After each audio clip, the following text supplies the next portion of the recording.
18 মাস পর গাজায় প্রবেশ করল মিশরে আটককৃত 12 ফিলিস্তিনির প্রথম বাস। বন্দিদশার ভয়াবহ অভিজ্ঞতার বর্ণনা, মাত্র 5 জন মুমূর্ষু রোগীকে কায়রোতে যাওয়ার অনুমতি। জনগণের স্বার্থে ওয়াশিংটনের সঙ্গে আলোচনায় বসছে তেহরান, জানালেন পেজেশকিয়ান। ইরানে হামলা চালাতে যুক্তরাষ্ট্রকে চাপ দিচ্ছে ইসরায়েল, খবর গণমাধ্যমের। লিবিয়ার সাবেক শাসক মুয়াম্মার গাদ্দাফির ছেলে সাইফ আল ইসলাম গুলিতে নিহত। পরিকল্পিত হত্যাকাণ্ড ধারণা রাজনৈতিক উপদেষ্টার, মন্তব্য করেনি লিবিয়া সরকার।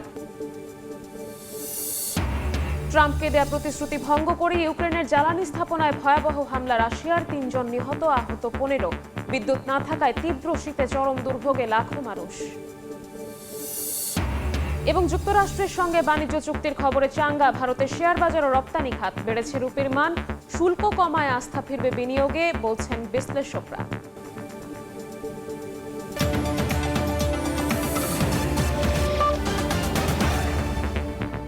আন্তর্জাতিক সময়ের সঙ্গে আছি আমি শবনব নিবিড়। প্রায় 18 মাস পর গাজায় প্রবেশ করেছে মিশরে আটকা পড়া ফিলিস্তিনিদের প্রথম বাস। নিজ ভূমিতে ফিরে বন্দিদশার ভয়াবহ অভিজ্ঞতার কথা জানিয়েছেন ফিলিস্তিনিরা। রাফা সীমান্ত খুলে দেওয়ার পর মাত্র 5 জন মুমূর্ষু রোগীকে মিশরে যাওয়ার অনুমতি দিয়েছে নেতানিয়াহু প্রশাসন। উপত্যকাটিতে দ্রুত ও বৃহৎ পরিসরে ত্রাণ প্রবেশ নিশ্চিত করার আহ্বান জানান জাতিসংঘ মহাসচিব।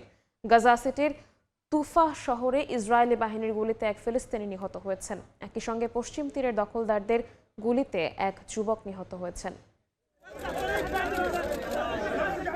গেল বছর যুদ্ধবিরতির আওতায় রাফা ক্রসিং খুলে দেওয়ার পর হাতে গোনা কয়েকজনের সঙ্গে গাজায় ফিরেছেন 56 বছর বয়সী হুদা আবু আবেদ। তিনি বলেন, ইসরায়েলি বাহিনী তাকে চোখ বেঁধে হাতকড়া পরিয়ে জিজ্ঞাসাবাদ করেছে। মিশর থেকে গাজায় ফেরার পর পুরো যাত্রাকেই তিনি বর্ণনা করেন ভয়, অপমান আর নিপীড়নের অভিজ্ঞতা হিসেবে।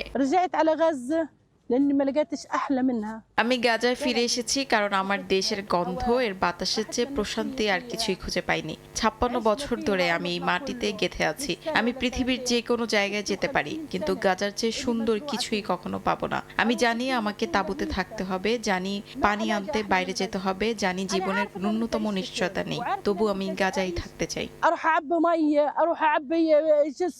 রাফা দিয়ে যাতায়াত এখনো কঠোরভাবে সীমিত করেছে ইসরায়েল। প্রায় 50 জন গাজায় ঢোকার কথা থাকলেও রাত পর্যন্ত মাত্র 3 নারী ও 9 শিশু প্রবেশ করতে পেরেছেন। বাকিরা নিরাপত্তা ছাড়পত্রের অপেক্ষায় আটকে আছেন। অন্যদিকে চিকিৎসার জন্য গাজা ছাড়ার অপেক্ষায় থাকা 50 জনের মধ্যে মাত্র 5 জন রোগী ও 7 জন স্বজন মিশরে যেতে পেরেছেন।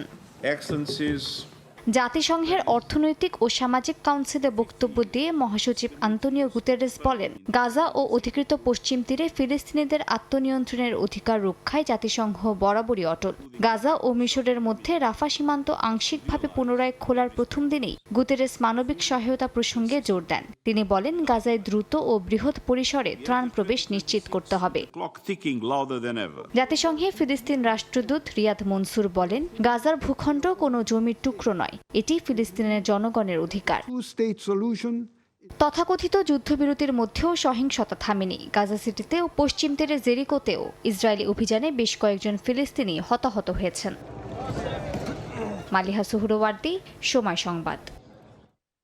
ইরানের জনগণের স্বার্থ বিবেচনায় রেখে যুক্তরাষ্ট্রের সঙ্গে নতুন করে পারমাণবিক ইস্যুতে আলোচনায় বসতে যাচ্ছে বলে জানিয়েছেন president Masoud Pezeshkian.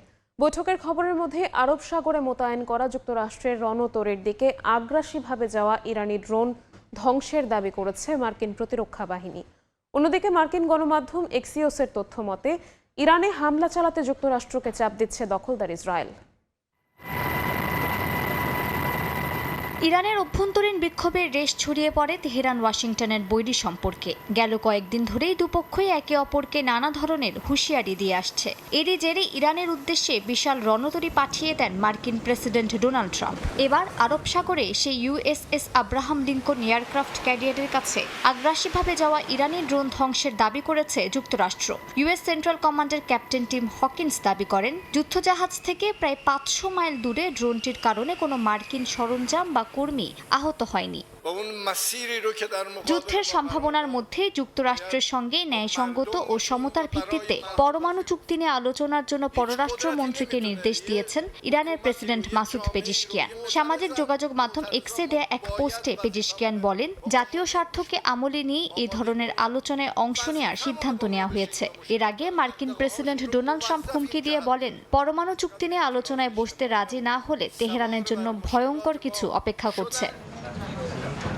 White house press secretary Caroline Leavitt জানিয়েছেন, যুক্তরাষ্ট্র ও ইরানের মধ্যে আলোচনার সূচনা এ সপ্তাহেই হতে পারে। বিভিন্ন গণমাধ্যমের তথ্য মতে আগামী শুক্রবার ইস্তাম্বুলে মার্কিন বিশেষ দূত স্টিভ উইটকফ ও ইরানি পররাষ্ট্রমন্ত্রী আব্বাস আরাকচি সাক্ষাৎ করবেন। এদিকে মার্কিন বিশেষ দূত স্টিভ উইটকফের সঙ্গে বৈঠকে ইসরায়েলের প্রধানমন্ত্রী বিনিয়ামিন নেতানিয়াহু সতর্ক করে বলেন, ইরানের প্রতি বিশ্বাস করা যায় না। এর মধ্যে মার্কিন গণমাধ্যম এক্সিওসের তথ্য মতে ইরানে হামলা চালাতে যুক্তরাষ্ট্রকে চাপ দিচ্ছে দখলদার ইসরায়েল। এজন্য ইসরায়েলি সেনাপ্রধান যুক্তরাষ্ট্রের সেনাপ্রধানের সঙ্গে ওয়াশিংটন ডিসিতে বৈঠকও করেছেন। তবে ট্রাম্প এই মুহূর্তে ইরানে হামলা চালাতে চান না বলে জানা গেছে। প্রতিবেদনে আরও জানানো হয়, গেল মাসে ট্রাম্প ইরানে প্রতীকী বা ছোট হামলা চালাতে চেয়েছিলেন, কিন্তু তখন ইসরায়েল ছোট হামলার বিরোধিতা করে, কারণ ওই সময় তাদের বিশ্বাস ছিল শক্তিশালী হামলা না চালালে ইরান সরকার নড়বড়ে হবে না।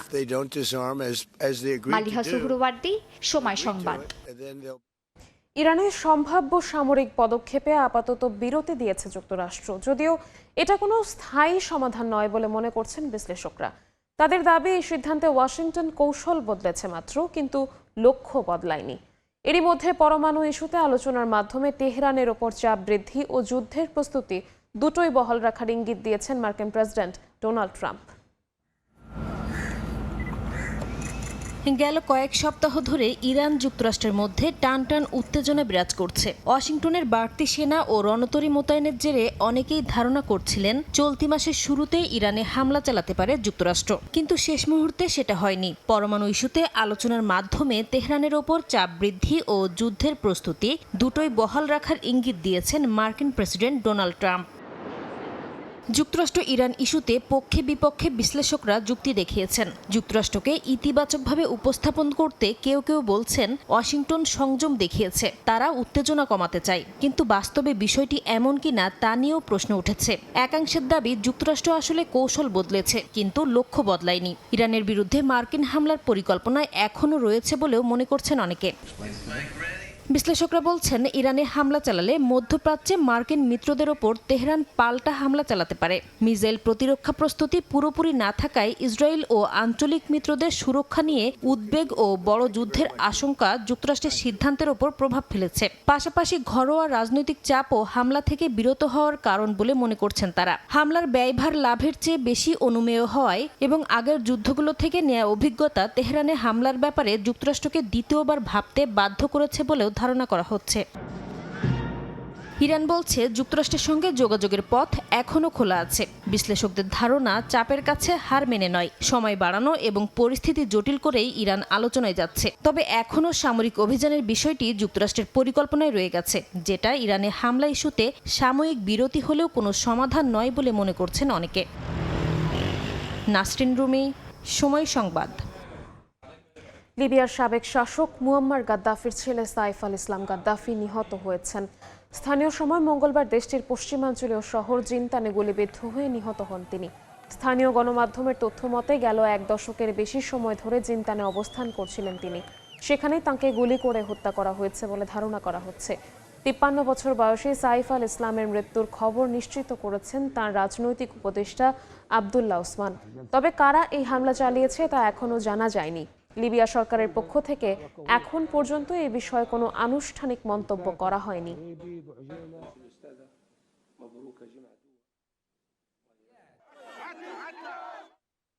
ইউক্রেনের জ্বালানি স্থাপনায় বছরের সবচেয়ে ভয়াবহ হামলা চালিয়েছে রাশিয়া। কিয়েভ, খার্কিভ ও জাপোরিজ্জিয়ায় চালানো এই হামলায় 2 জন নিহত হয়েছেন, আহত হয়েছেন অন্তত 15 জন। -20 ডিগ্রি তাপমাত্রার মধ্যেই লাখো মানুষ পড়েছে তীব্র দুর্ভোগে। ইউক্রেনের পররাষ্ট্র মন্ত্রণালয়ের দাবি, তাপমাত্রা কমার অপেক্ষা করেই এ ধরনের বড় হামলা চালিয়েছে মস্কো। যুক্তরাষ্ট্রের প্রেসিডেন্ট ডোনাল্ড ট্রাম্পকে দেয়া প্রতিশ্রুতি ভঙ্গ করেছে রাশিয়া বলে অভিযোগ করেছেন ইউক্রেনের প্রেসিডেন্ট জেলেনস্কি। তীব্র শীতের রাতে রাশিয়ার ড্রোন ও ক্ষেপণাস্ত্র হামলায় কেঁপে ওঠে ইউক্রেনের রাজধানী কিয়েভ, খার্কিভ, জাপোরিজ্জিয়া সহ বিভিন্ন শহর। স্থানীয় সময় মঙ্গলবার ইউক্রেনকে লক্ষ্য করে 450টি ড্রোন ও 60টির বেশি ক্ষেপণাস্ত্র ছোড়ে রাশিয়া। স্থানীয় কর্তৃপক্ষের দাবি, সোমবার সকাল থেকে শুরু করে মঙ্গলবার ভোররাত পর্যন্ত দেশটির জ্বালানি অবকাঠামোতে এ যাবৎকালের অন্যতম ভয়াবহ হামলা চালিয়েছে পুতিন বাহিনী। এ ঘটনায় হতাহত হয়েছেন বেশ কয়েকজন। বেশ কয়েকটি আবাসিক ভবনও ক্ষতিগ্রস্ত হয়। -20 ডিগ্রি তাপমাত্রার মধ্যেই রাজধানীতে 1000-এর বেশি ভবনে হিটিং ব্যবস্থা বন্ধ হয়ে যায়। ইউক্রেনের পররাষ্ট্রমন্ত্রী আন্দ্রি সিবিহা জানান, তাপমাত্রা নামার অপেক্ষা করে জ্বালানি ব্যবস্থাকে লক্ষ্যবস্তু করেছে রাশিয়া। আসন্ন রাশিয়া ইউক্রেন যুক্তরাষ্ট্রের ত্রিপক্ষীয় বৈঠকে এমন ভয়াবহ হামলার প্রেক্ষিতে কিয়েভের বর্তমান অবস্থা তুলে ধরা হবে বলে জানিয়েছেন প্রেসিডেন্ট ভলোদিমির জেলেনস্কি। ন্যাটো মহাসচিব মার্ক রুটের সঙ্গে যৌথ সংবাদ সম্মেলনে তিনি বলেন, এই হামলা যুক্তরাষ্ট্রের শান্তি প্রচেষ্টাকে উপেক্ষা করার শামিল। মার্কিন প্রেসিডেন্টকে দেয়া 1 সপ্তাহ হামলা বন্ধের প্রতিশ্রুতির 4 দিনের মাথায় প্রতিশ্রুতি ভঙ্গ করেছে মস্কো বলে দাবি করেন জেলেনস্কি। এই বিষয়টি নিয়ে আমরা যুক্তরাষ্ট্রের সঙ্গে যোগাযোগ করব। আমি আশা করি যা ঘটছে সে বিষয়ে আমাদের মিত্ররা নীরব থাকবে না। আমাদের দেশের প্রতিরক্ষা এবং আমাদের জনগণের সুরক্ষায় অব্যাহত সমর্থন অত্যন্ত গুরুত্বপূর্ণ। ন্যাটো মহাসচিব মার্ক রুটে বলেন, রাশিয়ার সঙ্গে শান্তি চুক্তি স্বাক্ষর হওয়ার সঙ্গে সঙ্গে ইউক্রেনে মিত্র বাহিনীর উপস্থিতি দেখা যাবে। জেলেনস্কিকে আশ্বাস দিয়ে তিনি বলেন, স্থলবাহিনী, আকাশে বিমান এবং সমুদ্রে নৌ সহায়তা তাৎক্ষণিকভাবে মোতায়েন হবে। বৈশ্বিক নানা চ্যালেঞ্জে ন্যাটোর মনোযোগ বিভক্ত হওয়ার আশঙ্কা নাকচ করে রুটে বলেন, ইউক্রেন ন্যাটোর নিরাপত্তা অগ্রাধিকারের কেন্দ্রে রয়েছে। তবে জেলেনস্কির এমন দাবি অস্বীকার করেছে ক্রেমলিন। মুখপাত্র দিমিত্রি পেসকভ জানান, জ্বালানি অবকাঠামোর ওপর যুদ্ধবিরতির মেয়াদ 1 ফেব্রুয়ারি পর্যন্ত কার্যকর ছিল। রাশিয়ার এমন হামলায় মার্কিন প্রেসিডেন্ট ডোনাল্ড ট্রাম্প অবাক হননি বলে মন্তব্য করেছেন হোয়াইট হাউসের মুখপাত্র ক্যারোলিন লেভিট। মালিহা সুহরওয়ার্দী, সময় সংবাদ। যুক্তরাষ্ট্রের সঙ্গে নতুন বাণিজ্য চুক্তির খবরে চাঙ্গা হয়েছে ভারতের শেয়ার বাজার ও রপ্তানি খাত। শক্তিশালী হয়েছে রুপি, সুদ হার কমেছে 10 বছর মেয়াদি সরকারি বন্ডেরও। শুল্ক কমায় দেশটিতে বিনিয়োগে আস্থা ফিরেছে বলে মনে করছেন বিশ্লেষকেরা। ভারতের সঙ্গে নতুন বাণিজ্য চুক্তিতে একমত হওয়ার ঘোষণা দিয়েছেন মার্কিন প্রেসিডেন্ট ডোনাল্ড ট্রাম্প। একই সঙ্গে 50% থেকে কমিয়ে শুল্ক ধরা হয়েছে 18%। বাণিজ্য চুক্তির এমন খবরে মঙ্গলবার ভারতের শেয়ার বাজারে সেন্সেক্স সূচক বেড়েছে 2300 পয়েন্টের বেশি। প্রধান সূচক নিফটি 50 প্রায় 5% পর্যন্ত উত্থান দেখায়, যা গত 5 বছরের মধ্যে একদিনে সর্বোচ্চ। যুক্তরাষ্ট্রের প্রেসিডেন্ট বাণিজ্য চুক্তি ঘোষণা দেওয়ার পরপরই শেয়ার বাজারে ইতিবাচক প্রবণতা দেখা গেছে। সেন্সেক্স সূচক 2300 পয়েন্ট পর্যন্ত বেড়েছে। সামনে বাজার আরও শক্তিশালী হবে। শেয়ার বাজারের পাশাপাশি ভারতীয় রুপি 1% বেশি শক্তিশালী হয়ে প্রতি ডলারে 90.40 টাকায় দাঁড়িয়েছে। একই সময় 10 বছর মেয়াদি সরকারি বন্ডের সুদ হার 5 বেসিস পয়েন্ট কমে সুদ হার 6.72% নেমেছে। বাণিজ্য চুক্তিতে চাঙা ভাব দেখা গেছে ভারতের রপ্তানি খাতেও। তৈরি পোশাক, পর্দা ও বেডশিটের মতো পণ্যে যুক্তরাষ্ট্র ভারতের বড় বাজার। শুল্ক কমায় যুক্তরাষ্ট্রে স্থবির হয়ে পড়া রপ্তানি আবার চাঙ্গা হওয়ার আশা ব্যবসায়ীদের। বাণিজ্য চুক্তি ভারতের তৈরি পোশাক খাতকে উপকৃত করবে। পর্দা, বেডশিট সহ বিশেষ কিছু পণ্যের বড় বাজার যুক্তরাষ্ট্র। সম্প্রতি সাপ্লাই চেইনে কিছুটা সমস্যা দেখা দিল, এটি আবারও সচল হবে। আমি মনে করি আগামীতে দেশটির সঙ্গে ভারতের বাণিজ্য আরও সহজ হবে। এই চুক্তির ইতিবাচক প্রভাব নিয়ে আশাবাদী রত্ন ও গয়না শিল্প মালিকরাও। শুল্ক কমায় জুয়েলার্স শিল্প সরাসরি লাভবান হবে। একসময় যুক্তরাষ্ট্রে আমাদের রপ্তানি মোট রপ্তানির 35% ছিল। এখন শুল্ক 18% নামায় এটি আবারও আগের অবস্থায় ফিরবে। বিশ্লেষকদের মতে যুক্তরাষ্ট্র ভারত বাণিজ্য বিরোধকে ঘিরে যে ভূরাজনৈতিক অনিশ্চয়তা তৈরি হয়েছিল, এই চুক্তির মাধ্যমে তা অনেকটাই দূর হবে। নাদিম মারজান, সময় সংবাদ। সৌদি আরবের সঙ্গে $200 কোটি জ্বালানি বিনিয়োগ চুক্তি করেছে তুরস্ক। চুক্তির আওতায় তুরস্কে বড় পরিসরে সৌর ও বায়ু বিদ্যুৎ প্রকল্প বাস্তবায়ন হবে। এটি তুরস্কের নবায়নযোগ্য জ্বালানি লক্ষ্য পূরণে গুরুত্বপূর্ণ অগ্রগতি হিসেবে দেখা হচ্ছে। রিয়াদে সৌদি যুবরাজ মোহাম্মদ বিন সালমান ও তুরস্কের প্রেসিডেন্ট রিসেপ তাইপ এরদোয়ানের মধ্যে নবায়নযোগ্য জ্বালানি বিদ্যুৎ কেন্দ্র প্রকল্প নিয়ে চুক্তি স্বাক্ষর হয়। এর আওতায় সৌদি আরবের কোম্পানিগুলো তুরস্কে মোট 5,000 মেগাওয়াট সক্ষমতা সৌর ও বায়ু বিদ্যুৎ কেন্দ্র নির্মাণ করবে। প্রথম ধাপে মধ্য আনাতোলিয়ার সিভাস ও কারামান প্রদেশে 2,000 মেগাওয়াট সৌর বিদ্যুৎ প্রকল্প বাস্তবায়ন করা হবে। প্রকল্পগুলো সম্পন্ন হলে প্রায় 21 লাখ পরিবারের বিদ্যুৎ চাহিদা পূরণ করা সম্ভব হবে।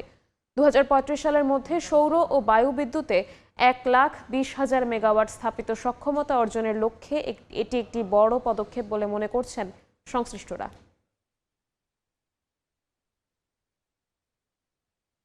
বিশ্বের শীর্ষ ধনী ও প্রযুক্তিবিদ ইলন মাস্কের মালিকানাধীন ফ্রান্সের প্যারিসের এক্স অফিসে তল্লাশি চালিয়েছে পুলিশ। ইলন মাস্ক ও এক্সের সাবেক নির্বাহীকে আদালতে হাজির হওয়ার নির্দেশ দেওয়া হয়েছে। ফ্রান্সে প্ল্যাটফর্মটি পরিচালনার ক্ষেত্রে আইন অমান্যের অভিযোগ আনা হয়েছে, তবে অভিযোগ অস্বীকার করেছেন ইলন মাস্ক। প্যারিস থেকে আরও বিস্তারিত জানাচ্ছেন মোহাম্মদ লুৎফুর রহমান বাবু। গেল বছরের জুলাইয়ে মার্কিন দনকুবের ইলন মাস্কের মালিকানাধীন সামাজিক যোগাযোগ মাধ্যম এক্সের বিরুদ্ধে অপরাধমূলক তদন্ত শুরু করে ফ্রান্স। প্ল্যাটফর্মটির অ্যালগরিদমে ইচ্ছাকৃতভাবে পরিবর্তন এনে বিদেশি হস্তক্ষেপ নিয়ে তদন্ত শুরু করে দেশটির পুলিশ। এবার স্থানীয় সময় মঙ্গলবার প্যারিসের এক্সের অফিসে তল্লাশি চালিয়েছে ইউরোপোল ও সাইবার ক্রাইম ইউনিট। এ বিষয়ে এক বিবৃতিতে প্রসিকিউটর কার্যালয় থেকে জানানো হয়েছে, এক্সের অ্যালগরিদমের অপব্যবহার ও প্রতারণামূলকভাবে তথ্য সংগ্রহের অভিযোগে গত 1 বছর ধরে চলমান তদন্তের অংশ হিসেবে এ অভিযানটি চালানো হয়। বিবৃতিতে আরও বলা হয়, এক্সের অ্যালগরিদমকে পক্ষপাতদুষ্ট উল্লেখ করে সম্প্রতি অভিযোগ দায়ের করেছেন এক ফরাসি আইন প্রণেতা। তার অভিযোগের ভিত্তিতেই নতুন করে তদন্ত নেমেছে প্রসিকিউটর। অভিযোগের মধ্যে রয়েছে ঘৃণাত্মক বক্তব্য, হলোকাস্ট অস্বীকারমূলক কন্টেন্ট, শিশু নির্যাতন সংক্রান্ত অবৈধ ছবি ও ডিপফেক সামগ্রী ছড়িয়ে পড়া এবং এসব কন্টেন্ট অপসারণে যথাযথ পদক্ষেপ নেওয়া হয়েছে কিনা তা যাচাই করা। প্রয়োজনীয় নথিপত্র ও ডিজিটাল তথ্য সংগ্রহের উদ্দেশ্যেই এই তল্লাশি চালানো হয়। তদন্তের অংশ হিসেবে ইলন মাস্ক ও এক্সের সাবেক প্রধান নির্বাহী লিন্ডা ইয়োকারেনাকে আগামী 20 এপ্রিল আদালতে হাজির হওয়ার সমন জারি করা হয়। এ বিষয়ে এখনও এক্সের পক্ষ থেকে কোনো মন্তব্য পাওয়া যায়নি। মোহাম্মদ লুৎফুর রহমান বাবু, সময় সংবাদ, প্যারিস। আন্তর্জাতিক সময় আরও থাকছে। সামাজিক যোগাযোগ মাধ্যম এক্সের ফ্রান্স অফিসে পুলিশের তল্লাশি অভিযান, সাবেক নির্বাহীকে আদালতে হাজির হওয়ার নির্দেশ, আইন অমান্যের অভিযোগ অস্বীকার ইলন মাস্কের।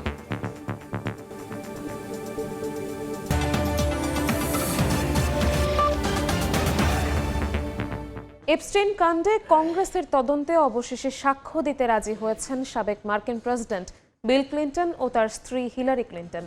কংগ্রেস অবমাননার ভোটের চাপের মুখে পড়েই এ সিদ্ধান্তে রাজি হয়েছেন তারা। একই কাণ্ডে নাম জড়িয়েছে ব্রিটেনের 3 প্রভাবশালী ব্যক্তির। তদন্তে সহযোগিতার জন্য সাবেক প্রিন্স অ্যান্ড্রুর প্রতি আহ্বান জানিয়েছেন ব্রিটিশ প্রধানমন্ত্রী কিয়ার স্টারমার। এদিকে এপস্টেইন কাণ্ডে বিতর্কের মুখে পড়েছেন ভারতের প্রধানমন্ত্রী নরেন্দ্র মোদীও। তার পদত্যাগের দাবি করেছে বিরোধী দল কংগ্রেস।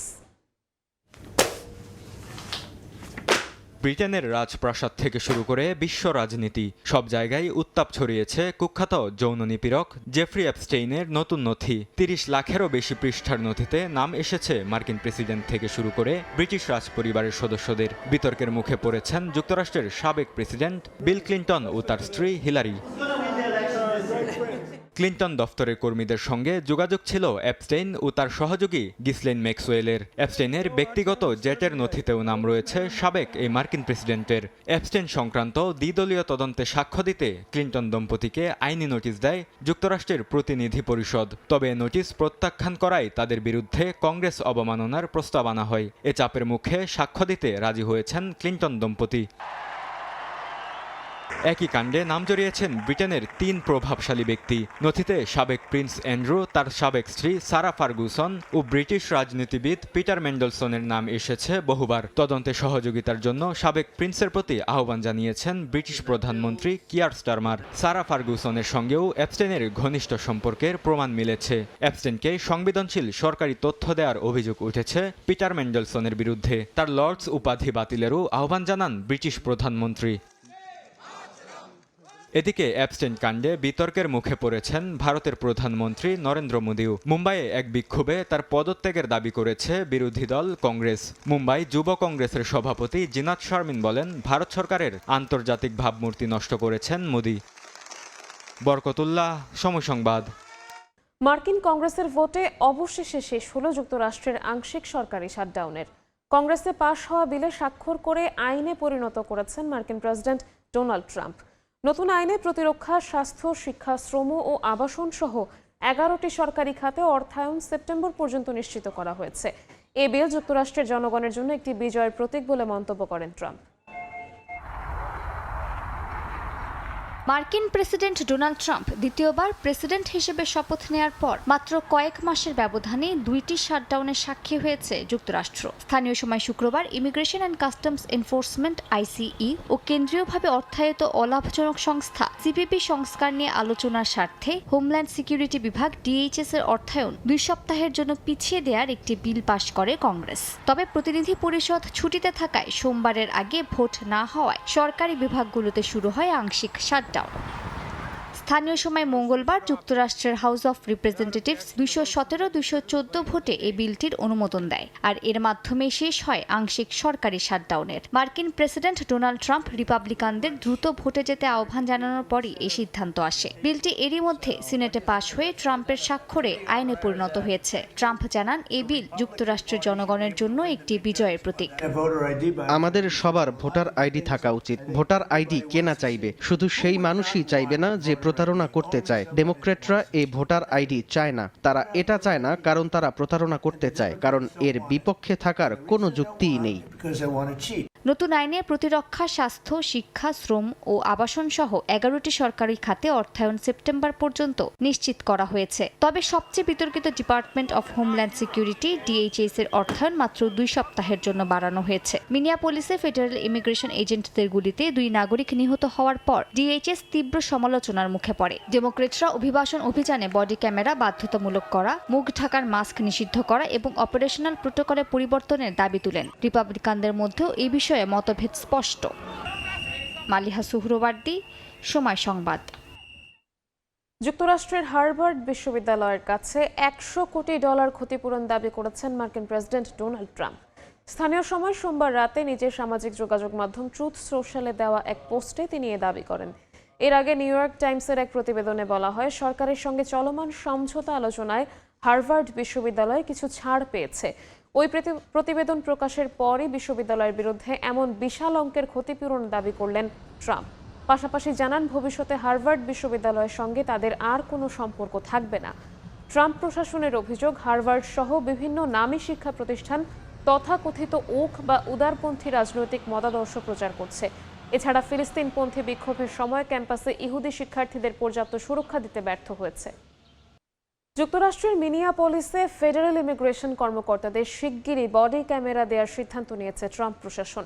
2 নাগরিকের মৃত্যুর জেরে তীব্র আন্দোলনের মুখে এ উদ্যোগ নেওয়া হলো। এদিকে অভিবাসী বিরোধী অভিযানের প্রতিবাদে যুক্তরাষ্ট্রের বিভিন্ন জায়গায় বিক্ষোভ অব্যাহত রয়েছে। যুক্তরাষ্ট্রের মিনিয়াপোলিসে ফেডারেল ইমিগ্রেশন এজেন্টদের কর্মকাণ্ড নিয়ে উত্তেজনা বাড়ছে। স্থানীয় সময় সোমবার যুক্তরাষ্ট্রের হোমল্যান্ড সিকিউরিটি দফতর জানায়, মিনিয়াপোলিসে মোতায়েন করা ফেডারেল ইমিগ্রেশন কর্মকর্তাদের জন্য বডি ক্যামেরা বরাদ্দ দেওয়া হয়েছে। শিগগিরই এই সিদ্ধান্ত কার্যকর করা হবে বলেও জানানো হয়। বডি ক্যামেরা প্রোগ্রাম ধাপে ধাপে দেশজুড়ে সম্প্রসারিত হবে বলে জানিয়েছেন দেশটির অভ্যন্তরীণ নিরাপত্তা বিষয়ক মন্ত্রী। মিনিয়াপোলিসে অভিবাসী বিরোধী অভিযানে 2 জনের মৃত্যুর প্রতিবাদে তীব্র বিক্ষোভের জেরে এমন সিদ্ধান্ত নেওয়া হলো। মিনিয়াপোলিসে গেল কয়েক সপ্তাহ ধরে অভিযান চালাচ্ছেন 3000-এর বেশি ফেডারেল অভিবাসন কর্মকর্তা। ট্রাম্পের অভিবাসী বিরোধী নীতি বাস্তবায়নের অংশ হিসেবেই এই অভিযান। যদিও কেন্দ্রীয় বাহিনীর এই অভিযানের বিরুদ্ধে যুক্তরাষ্ট্রের বিভিন্ন জায়গায় বিক্ষোভ অব্যাহত রয়েছে। রাজধানী ওয়াশিংটন ডিসিতে সোমবারও বিক্ষোভ করেন কয়েক হাজার মানুষ। একই দিন মিনিয়াপোলিসেও নিরাপত্তার দাবি জানিয়ে রাস্তা অবরোধ করেন স্থানীয় বাসিন্দারা। অর্জিতা শেহজিন, সময় সংবাদ। আন্তর্জাতিক সময় আরও থাকছে। তুরস্ক উপকূলের কাছে গ্রিসের কোস্টগার্ডের জাহাজের সঙ্গে অভিবাসী বহনকারী নৌকার সংঘর্ষ, নিহত অন্তত 14 জন, জীবিত উদ্ধার 24। ভেনেজুয়েলায় মার্কিন সামরিক অভিযানের 1 মাস পর কূটনৈতিক তৎপরতা স্পষ্ট হচ্ছে। সোমবার ভারপ্রাপ্ত প্রেসিডেন্ট দেলসি রদ্রিগেসের সঙ্গে বৈঠক করেছেন যুক্তরাষ্ট্রের চার্জ দ্য অ্যাফেয়ার্স লোরা ডোগু। বৈঠকে কারাকাসের জ্বালানি, বাণিজ্য, রাজনৈতিক ও অর্থনৈতিক বিষয়গুলো স্থান পায়। ভেনেজুয়েলা সরকারের সাধারণ ক্ষমা ঘোষণার পর তা কার্যকর ও রাজনৈতিক বন্দীদের মুক্তির দাবিতে বিক্ষোভ করেছেন পরিবারের সদস্যরা। এদিকে উত্তেজনা বাড়ছে কিউবা ও যুক্তরাষ্ট্রের মধ্যেও।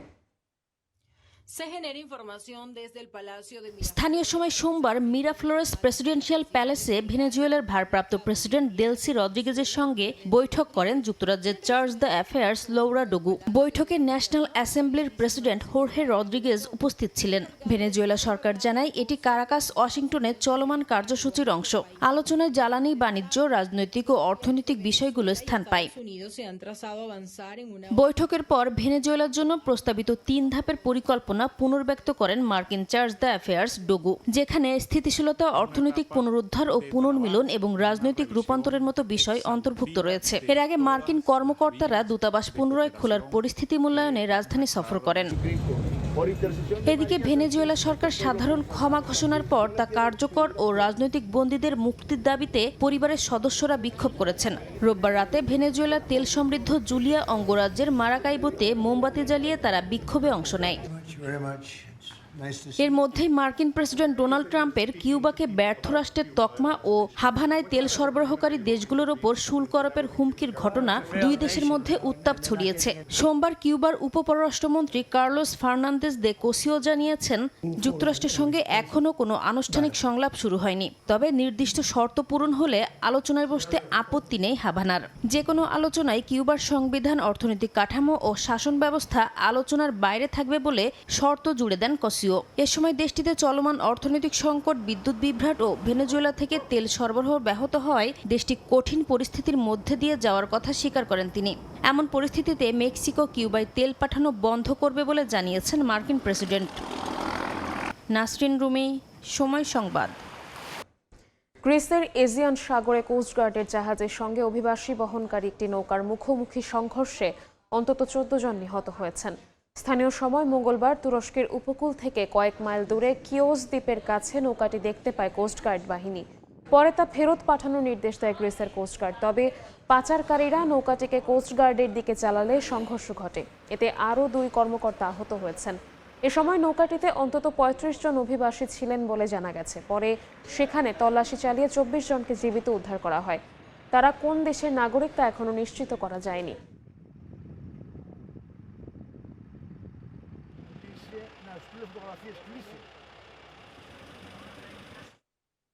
পরিবহন কর্মীদের বেতন বাড়ানো, কর্মপরিবেশের উন্নয়ন ও উৎসাহ ভাতা বাড়ানোর দাবিতে পরিবহন ধর্মঘট পালিত হয়েছে জার্মানি জুড়ে। তীব্র শীত উপেক্ষা করে সোমবার দেশটির সবগুলো প্রদেশের প্রায় 150 পরিবহন সংস্থা একযোগে ধর্মঘটে যোগ দেয়। ভোগান্তিতে পড়েন লাখো যাত্রী। জার্মানি থেকে ধর্মঘটের বিস্তারিত জানাচ্ছেন বিটু বড়ুয়া। একে তো তীব্র শীত, তার উপর গণপরিবহন ধর্মঘট। বছর ঘুরতে না ঘুরতেই আবারও পরিবহন ধর্মঘটের কবলে পড়েছে জার্মানি। সোমবার 2 ফেব্রুয়ারি রাজধানী বার্লিনের গণপরিবহন সংস্থা বিভিজি সহ দেশটির প্রায় 1.5 শতাধিক গণপরিবহন সংস্থা একযোগে ধর্মঘটে ডাক দেয়। ধর্মঘটের কারণে দেশটির গণপরিবহন ব্যবস্থা কার্যত অচল হয়ে যায়। দেশটির প্রায় সব অঞ্চলের বাস, ট্রাম, পাতাল রেল ও আন্ডারগ্রাউন্ড ট্রেন চলাচল বন্ধ হয়ে যায়। তার উপর তাপমাত্রা শূন্যের নিচে নেমে -10 ডিগ্রি সেলসিয়াসের মধ্যে বিকল্প পরিবহন পেতে চরম দুর্ভোগে পড়েন লাখো যাত্রী। বরাবরের মতোই ধর্মঘটের ডাক দিয়েছে দেশটির বড় শ্রমিক ইউনিয়ন ভ্যারি। সংস্থাটির মুখপাত্র জানায়, পরিবহন খাতে কর্মরতরা বৈষম্যের শিকার। সে সাথে কর্মীদের বেতন বাড়ানো, শিফটের সময় কমানো, কাজের সময় বিশ্রামের বিরতি বাড়ানো এবং রাতে দায়িত্ব পালন ও শনি ও রোববার কাজের জন্য অতিরিক্ত পারিশ্রমিক বৃদ্ধি করাটাই কর্মীদের প্রধান দাবি। এদিকে আসছে 9 ফেব্রুয়ারিতে শ্রমিক সংগঠনের সাথে আলোচনার কথা রয়েছে পরিবহন কর্তৃপক্ষের। তাতেও উল্লেখযোগ্য সমাধান না এলে সামনে আরও কঠোর কর্মসূচি দেয়া হতে পারে বলে হুঁশিয়ারি দিয়েছে শ্রমিক সংগঠন ভ্যারি। জার্মানি থেকে বিটু বড়ুয়া, সময় সংবাদ। ঢাকা, চট্টগ্রাম সহ দেশের বিভিন্ন স্থানে ভূমিকম্প অনুভূত হয়েছে। উৎপত্তিস্থল মিয়ানমারের রাখাইনে মাত্রা ছিল 5.9। মার্কিন ভূতাত্ত্বিক জরিপ সংস্থা USGS জানায়, মঙ্গলবার স্থানীয় সময় রাত 9:34 রাখাইনের আঠেটফো এলাকায় ভূমিকম্পটি আঘাত হানে। উৎপত্তিস্থল ছিল ভূপৃষ্ঠের প্রায় 35.4 মাইল গভীরে। প্রাথমিকভাবে প্রাণহানির কোনো নিশ্চিত তথ্য না মিললেও দুর্বলভাবে নির্মিত ভবনে ক্ষয়ক্ষতির আশঙ্কা করা হচ্ছে। উৎপত্তিস্থল থেকে কক্সবাজার জেলার দূরত্ব প্রায় 320 মাইল হওয়ায় সেখানেও কম্পন অনুভূত হয়। এছাড়া ঢাকা ও চট্টগ্রাম সহ দেশের বিভিন্ন স্থানে কম্পন অনুভূত হয়েছে, এমনকি কলকাতা সহ পশ্চিমবঙ্গেও কম্পন অনুভূত হয়েছে।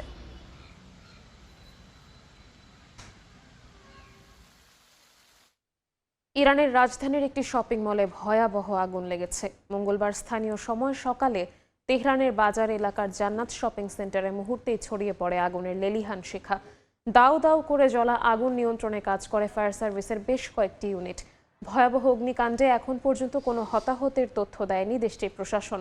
যদিও 20,000 স্কয়ার ফিটের মার্কেটটিতে থাকা ক্রেতা বিক্রেতা ছাড়াও আশপাশের কয়েকটি এলাকা থেকে নিরাপদে সরে যাওয়ার নির্দেশনা দেওয়া হয়েছে। তবে যুক্তরাষ্ট্রের সঙ্গে কয়েকদিন ধরে চলা উত্তেজনার মধ্যে এ ঘটনা নিয়ে উদ্বিগ্ন অনেকে। এমনকি এই আগুনের পেছনে বহিরাগত শক্তির নাশকতা রয়েছে কিনা সে বিষয়ে খতিয়ে দেখছে সংশ্লিষ্টরা।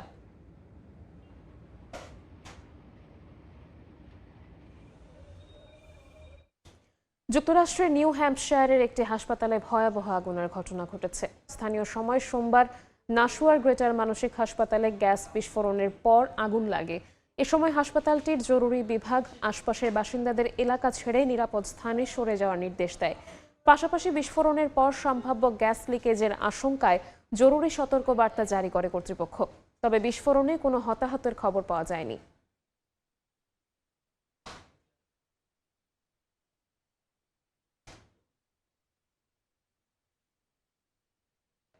মানববিহীন কার্গো বিমান পরিচালনায় আরও এক ধাপ এগিয়ে গেল চীন। নিজস্ব প্রযুক্তিতে তৈরি উচ্চ শক্তি সম্পন্ন হাইব্রিড সিস্টেমের কার্গো বিমানটি সফল ফ্লাইট পরিচালনা করেছে নির্মাতা প্রতিষ্ঠান। নতুন জ্বালানি ও ড্রোন প্রযুক্তির সমন্বয়ে তৈরি এই মানববিহীন বিমানকে ভবিষ্যতে সরবরাহ ব্যবস্থা, জরুরি উদ্ধার ও নিরাপত্তা কার্যক্রমে বড় অগ্রগতি হিসেবে দেখছেন সংশ্লিষ্টরা। চীনের চংকিংয়ে প্রথম সফলভাবে ফ্লাইট সম্পন্ন করেছে চীনের হাইব্রিড কার্গো বিমান YH-1000S। নির্মাতা প্রতিষ্ঠান China academy of aerospace aerodynamics জানিয়েছে এই বিমানে ব্যবহার করা হয়েছে উচ্চ ক্ষমতার হাইব্রিড পাওয়ার সিস্টেম, যা একটি নতুন জ্বালানি চালিত যানবাহন নির্মাতা প্রতিষ্ঠানের সঙ্গে যৌথভাবে তৈরি।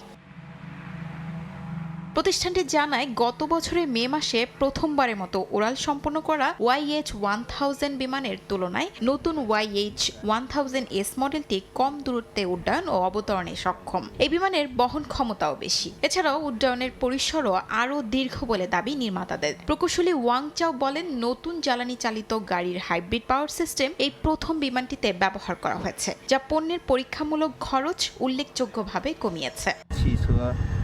নতুন জ্বালানি চালিত যানবাহনের হাইব্রিড পাওয়ার সিস্টেম প্রথমবারের মতো এখানে প্রয়োগ করা হয়েছে। একই সঙ্গে গাড়ি শিল্প ও ড্রোন শিল্পের প্রযুক্তিগত সমন্বয়েরও এটি প্রথম চেষ্টা।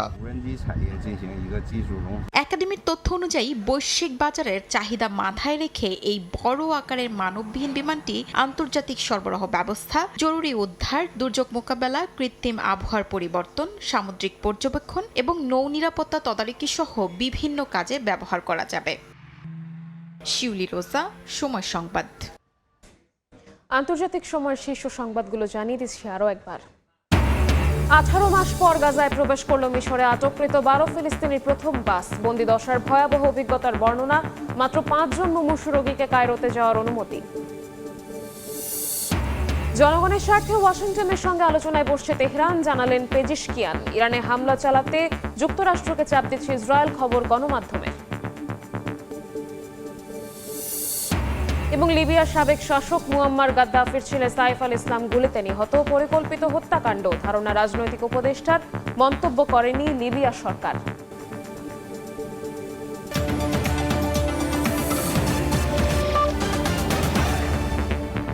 এই ছিল আন্তর্জাতিক সময়। এরপর সকাল 10টার সময় সংবাদ নিয়ে সঙ্গে থাকবেন সহকর্মী অর্জিতা শাহজিন।